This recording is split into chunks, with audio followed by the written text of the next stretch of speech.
मेरा सवाल है बीजेपी का, ये कंप्लीट अब कोई सवाल हम बीजेपी से कर ही नहीं सकते। उनका तो जो चेहरा है वाज़ेह है, वो अपने आप से ये सवाल का जवाब दे दें। ये क्यों ये डिसीजन लिया गया?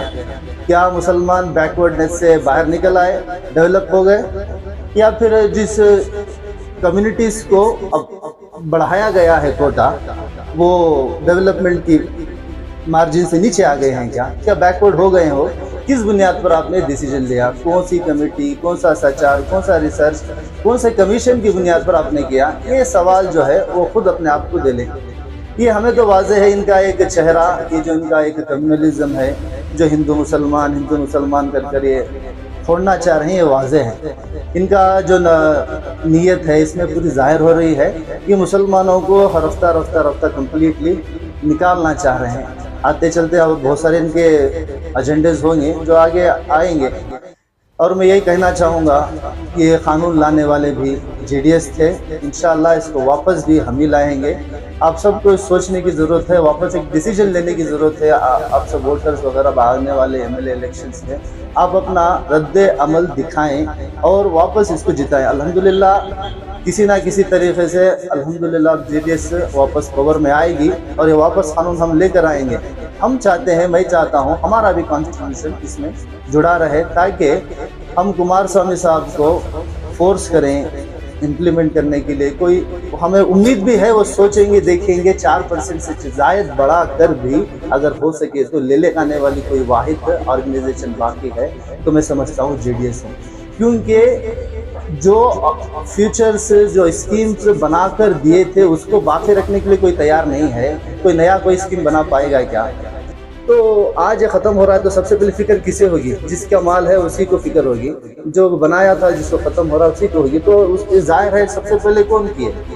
देवेगौड़ा के बेटे कुमारस्वामी साहब ही किए हैं और आगे वही कर पाएंगे। मैं उम्मीद करता हूँ आप सब एक अच्छा डिसीजन लेंगे इंशाअल्लाह। जनाब पीके मुजम्मिल साहब, जिस तरह आप शहर मैसूर के लिए एक नया चेहरा उभरते हुए समाजी खिदमत को लेकर जो है आप आ रहे हैं, और साथ ही साथ जो है आप एक सियासी पार्टी से ताल्लुक़ रखते हैं, जैसे मौजूदा हुकूमत बीजेपी हुकूमत की जानिब से सारे रियासत कर्नाटक में मुसलमानों को जो है रिजर्वेशन को ख़त्म करने को लेकर एक हलबली सी मची हुई है। क्या कहना चाहेंगे आप इसको लेकर? अस्सलामु अलैकुम रहमतुल्लाहि बरकातुहू। नमस्ते, मेरा नाम Mohammed Muzammil, JDS youth working president Mysore city. जैसे आप सब जानते हैं, अब रिसेंटली एक स्टेटमेंट और एक डिसीजन देकर हैं बीजेपी की तरफ से, जो मुसलमानों के साथ एक नाइंसाफ़ी है और एक अनकॉन्स्टिट्यूशनल के साथ अनसाइंटिफिक बोलता हूँ मैं इसे। ये अनसाइंटिफिक एक डिसीजन दिए ही अब तक जो कोई भी पॉलिसीज़ हो, कौन से भी एक स्कीम्स हो, कोई भी रिजर्वेशंस हो, कोई ना कोई बुनियाद पर रिसर्च पर कमीशंस पर देते आए हैं। अब तक जितने भी कमीशंस आए हो, वो मिल्लार कमीशन हो 1918 का, या साचार कमीशन, या लेटेस्ट लास्ट का जो चिन्नप्पा रेड्डी कमीशन 1990 का था, या लेटेस्ट हमारा सचार कमीशन हो, सब में भी एक ही एक चीज़ बताई गई थी कि मुसलमान एजुकेशनली बैकवर्ड है और अनएम्प्लॉयमेंट होने की वजह से बहुत बैकवर्ड है, जिसको अपलिफ्टमेंट करने के लिए there is need to be give reservation for the Muslim to upliftment, otherwise there is no criteria, no other options कर बोलकर हर एक जने का ये था। यहाँ तक कि सचार कमेटी तो स्पेसिफिकली 8 to 10% रिजर्वेशन दे बोलकर सब बोलने की वजह पर, जब जनाब देवेगौड़ा साहब सीएम बने थे 1992 के, तब तक डिसीजन लेकर उन्हीं की जो एक हिस्टोरिकल डिसीजन रहा, जो हमें एक 4% रिजर्वेशन कर्नाटक में दिया गया था, उस 4% रिजर्वेशन में एजुकेशन और एम्प्लॉयमेंट के फील्ड में हमें मिल रहा था। अगर हम आज देखेंगे तो आज भी वो 4% रिजर्वेशन होते हुए भी 4% रिजर्वेशन हम नहीं है। हमारा कानून बनाने के बावजूद बीजेपी आई, कांग्रेस आई, उन्होंने रद्दोबदल करते हुए क्या कहते हैं उसको, रूरल वुमेन्स रिजर्वेशन बोलकर 4% को 1% तक लाकर महदूद कर दिया था, जिस वजह से पूरा 4% नहीं मिलता था। अब जो भी देख लें, कंप्लीट 4% जो है हमारा नुमाइंदगी नहीं मिलेगी। अगर रिजर्वेशन होते हुए अगर ऐसा हाल है, अगर ये काट दिया जाएगा तो क्या होगा, ये सोचने की बात है और ये समझने की ज़रूरत है हमें। और जो हमें काट कर जो कैटेगरी में डाला गया है वो कैटेगरी क्या है? Economically weaker section. इसमें बहुत सारे और भी कम्युनिटीज हैं, सब इसमें कोई कम्युनिटी रिलेटेड नहीं रहेगा। आपको देना कंपलसरी नहीं है। यहाँ कंपलसरी होने के बावजूद अगर आपको रिजर्वेशन होते हुए आप इतने बैकवर्डेड हैं, अगर वो कंपलसरी नहीं रहेगा तो आप कैसे उस कंपटीशन में सर्वाइव और आगे बढ़ पाएंगे। मेरा सवाल है बीजेपी का, ये कंप्लीट, अब कोई सवाल हम बीजेपी से कर ही नहीं सकते। उनका तो जो चेहरा है वाज़ेह है, वो अपने आप से ये सवाल का जवाब दे दें, ये क्यों ये डिसीजन लिया गया। क्या मुसलमान बैकवर्डनेस से बाहर निकल आए, डेवलप हो गए, या फिर जिस कम्युनिटीज को अब बढ़ाया गया है कोटा, वो डेवलपमेंट की मार्जिन से नीचे आ गए हैं, क्या बैकवर्ड हो गए हो। किस बुनियाद पर आपने डिसीजन लिया, कौन सी कमेटी, कौन सा सचार, कौन सा रिसर्च, कौन से कमीशन की बुनियाद पर आपने किया, ये सवाल जो है वो खुद अपने आप को दे लें। ये हमें तो वाज़ेह है इनका एक चेहरा, ये जो इनका एक कम्युनलिज्म है, जो हिंदू मुसलमान कर कर ये छोड़ना चाह रहे हैं, ये वाज़ेह है। इनका जो नीयत है इसमें पूरी जाहिर हो रही है कि मुसलमानों को रफ्ता रफ्ता रफ्ता कम्प्लीटली निकालना चाह रहे हैं। आते चलते और बहुत सारे इनके एजेंडेज होंगे जो आगे आएंगे।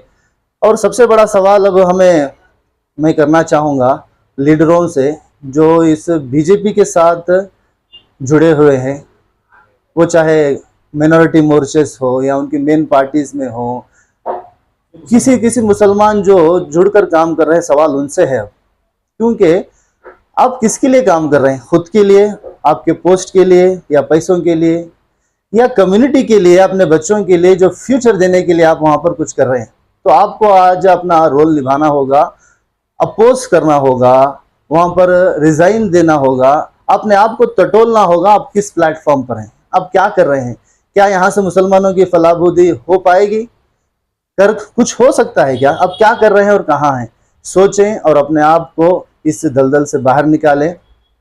और जितने भी दूसरे लीडर्स वगैरह हैं, मैं इनसे सब एक कहना चाहूँगा, पार्टी वगैरह को अब सब साइड में रखकर एक प्लेटफॉर्म, एक मुत्तहिदा एक ये बनाए, उलमा वगैरह सब मिलकर एक मुहिम स्टार्ट करें, वरना कुछ बाकी नहीं रहेगा। रफ्ता रफ्ता हम देखते आ रहे हैं, सब कुछ ये ख़त्म करते आ रहे हैं। ये जो हमारा सेक्युलरिज्म का फैब्रिक है, एक स्फीयर है, वो सब चीज़ों से बाहर निकल रहा है। कंट्री की जो पहचान है, हमारी जो गंगा जमुना तहजीब, सब ख़त्म होने वाली है। इसको सोचने की ज़रूरत है। और मैं यही कहना चाहूँगा, ये क़ानून लाने वाले भी जेडीएस थे, इंशाअल्लाह इसको वापस भी हम ही लाएंगे।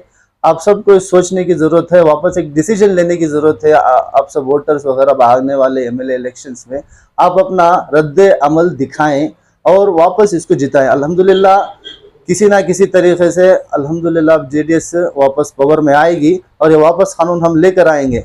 हम चाहते हैं, मैं चाहता हूँ हमारा भी कंट्रीब्यूशन इसमें जुड़ा रहे, ताकि हम कुमार स्वामी साहब को फोर्स करें इम्प्लीमेंट करने के लिए। कोई हमें उम्मीद भी है वो सोचेंगे, देखेंगे, 4% से जायद बढ़ा कर भी अगर हो सके तो ले आने वाली कोई वाहिद ऑर्गेनाइजेशन बाकी है तो मैं समझता हूँ जेडीएस है। क्योंकि जो फ्यूचर से जो स्कीम्स बनाकर दिए थे उसको बाकी रखने के लिए कोई तैयार नहीं है। कोई नया कोई स्कीम बना पाएगा क्या? जितने भी स्कीम्स कांग्रेस वगैरह लोगों ने बनाई थी वो क्या हद तक थी हम जानते हैं। चाहे वो टीपू जयंती हो या शादी भाग्य हो, उसमें कितना फंड दिया गया, कितने लोगों तक पहुंचा गया। बस ये एक क्या कहते हैं, एक चॉकलेट है जो थोड़ी देर में खत्म हो जाता है। जिस तरह आप अपने बता रहे थे कि आपके ही लीडर जो है बीजेपी के खिलाफ जो है पहली आवाज उन्होंने उठाई थी कि जो है मुसलमानों के साथ। बेशक, क्योंकि ये बनाया तो हमने ही था ना, हमारा कानून था, जेडीएस की तरफ से ही ये इम्प्लीमेंट किया हुआ था। जो प्रिंसली स्टेट था यहाँ के मैसूर हमारा जो वडियर का खानदान वगैरह जब हुकूमत करे तो उस दौर पर ये इम्प्लीमेंट हुआ था। तो उनके सब मौजूदगी में सब चीज़ें हुए थे। तो आज ये ख़त्म हो रहा है तो सबसे पहले फिक्र किसे होगी? जिसका माल है उसी को फिक्र होगी, जो बनाया था जिसको ख़त्म हो रहा है उसी को होगी। तो उस जाहिर है सबसे पहले कौन किए? देवेगौड़ा के बेटे कुमारस्वामी साहब ही किए हैं और आगे वही कर पाएंगे। मैं उम्मीद करता हूँ आप सब एक अच्छा डिसीजन लेंगे इंशाल्लाह। तो जिस तरह अभी रियासत कर्नाटक के अलावा जो है आपके खुद के हल्के की अगर बात करें, आने वाले दिनों में जो है इंतखाबात करीब हैं, हर जगह हर पार्टी से जो है उनके उम्मीदवारों को उतारा जा रहा है। अगर जेडीएस की जानिब से अभी किसी किस्म की कोई भी बात सामने नहीं आई, क्यों इतनी ताखिर हो रही है? नहीं, बस ये हमारा अकेले पार्टी का नहीं है, बहुत सारे और पार्टीज का भी अनाउंसमेंट नहीं हो पाया है। ये इंटरनल डिसीजंस है। मैं ये कहना चाहूँगा इस वक्त का जो दौर है ये हमें देखने की ज़रूरत है किसकी गवर्नमेंट आने वाली है। अब हमें कुमारस्वामी को देखकर वोट देना है। कोई भी कैंडिडेट हो वो हमारे लिए ज़्यादा मायने नहीं रखना चाहिए, लेकिन हमारी ख्वाहिश है हम जिसके साथ जुड़े हुए काम किए हैं एनआर में डेवलपमेंट वगैरह सब आने वाले लेकर आने वाले एक ही शख्सियत थे, अब्दुल्ला साहब। अब्दुल्ला साहब ने जेडीएस को बहुत सारा काम किया, डेवलप किया है, जो एक काबिल तारीफ़ है। अगर उनको देंगे तो हमें सब खुशी होगी। अगर इसके अलावा भी हमें बहुत सारा, अब रिसेंटली उनका स्टेटमेंट सुने जो सीएम इब्राहिम साहब उम्मीदवार बनकर आने की इम्कानात हैं, अगर वो भी आ रहे हैं तो हम उनको भी वेलकम करते हैं। और वो बहुत बेहतरीन लीडर हैं, नेशनल लीडर हैं, बहुत सारे पॉलिसीज पुराने लीडर हैं, देखे हुए हैं, सियासत समझे हुए हैं। मैं समझता हूँ बेहतर दोनों में है। अगर कोई भी आए आप कुमारस्वामी का चेहरा देखें और वोट करें, जेडीएस को वापस पावर में लेके आए। बस मैं इतना ही कहना चाहूँ। नहीं, एनआर क्षेत्रों को लेकर जो है जेडीएस उतना खास नाम नहीं कमाई, जितने भी हम इलेक्शन देखे सर उसमें लेकर क्या इस मरतबा एक टक्कर की फाइट देखने को मिलेगी? बेशक मिलेगी। अब जब जो भी हो रहा था इंडिविजुअल अपने अपने कैंडिडेट अपने पावर्स पे किए हैं। अगर इस बार जितना मैंने भी बातचीत की है कुमारस्वामी साहब से, वो सेल्फ इंटरेस्टेड है।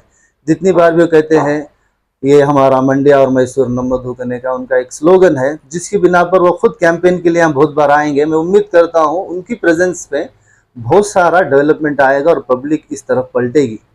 पूरे रियासत कर्नाटक में जिस तरह जेडीएस की जानिब से पंचायत यात्रा को लेकर एक मुहिम छिड़ी गई थी और कल इतवार को दिन जो है शहर मैसूर में भी वो देखने को मिला, क्या इससे जो है किस तरह रियासत कर्नाटक में मजबूती आएगी और रुकन असेंबली के सीटों में कुछ इजाफा होगा क्या?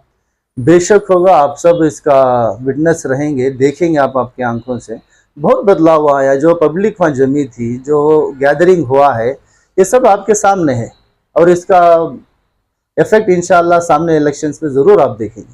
सीएम इब्राहिम की जानिब से एक बात भी आई कि भाई इस मरतबा जेडीएस पूरी तरह से जो है बहुमत हासिल करेगी, क्या कर्नाटक में ये मुमकिन हो पाएगा? हमारी तो कोशिश है, फैसले करने वाली ज़ात अल्लाह की है। हम तो अपनी पूरी कोशिशों में लगे हुए हैं। 123 जो हमारे कुमारस्वामी कह रहे हैं उसकी कोशिश में तो लगे हुए हैं। बस रिजल्ट अल्लाह के हाथ में, देखते हैं इंशाल्लाह। एक आखिरी सवाल है, जिस तरह आप खुद एक नौजवान है, नौजवान देश का मुस्तकबिल है, तो क्या नौजवानों से आपका क्या एक पैगाम रहेगा कि जिस तरह बीजेपी हुकूमत और जिस तरह आने वाले इंतखाबात को लेकर जो है मुसलमान अपना वोट, खुसूसन नौजवान अपना वोट किस तरह? बस मैं यही कहना चाहूँगा, आप इधर उधर जोश में कोई सोचे समझे बगैर अपने आप को कहीं इस्तेमाल होने ना दें। आप एक मुस्तकबिल हैं, creamy source of the layer, क्या बोलते हैं, creamy layer of the source.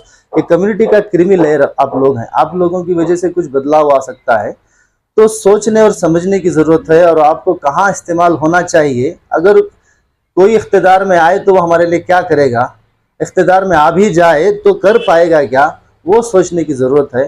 तो आने के बाद काम करना बहुत ज़रूरी है। हमने देखा है आम आदमी पूरे आ गई लेकिन वहाँ पर दिल्ली में काम नहीं कर पाई, तो एक दो सीटों से कुछ होएगा नहीं। जो हुकूमत बना पाएगी वही आपका मुस्तकबिल संवारने के लिए कोई स्कीम ला सकती है। तो मैं कहता हूँ इंशाअल्लाह आप सब सोच समझ कर इस जेडीएस के साथ हाथ जोड़ें और आगे बढ़ें। बहुत बहुत शुक्रिया।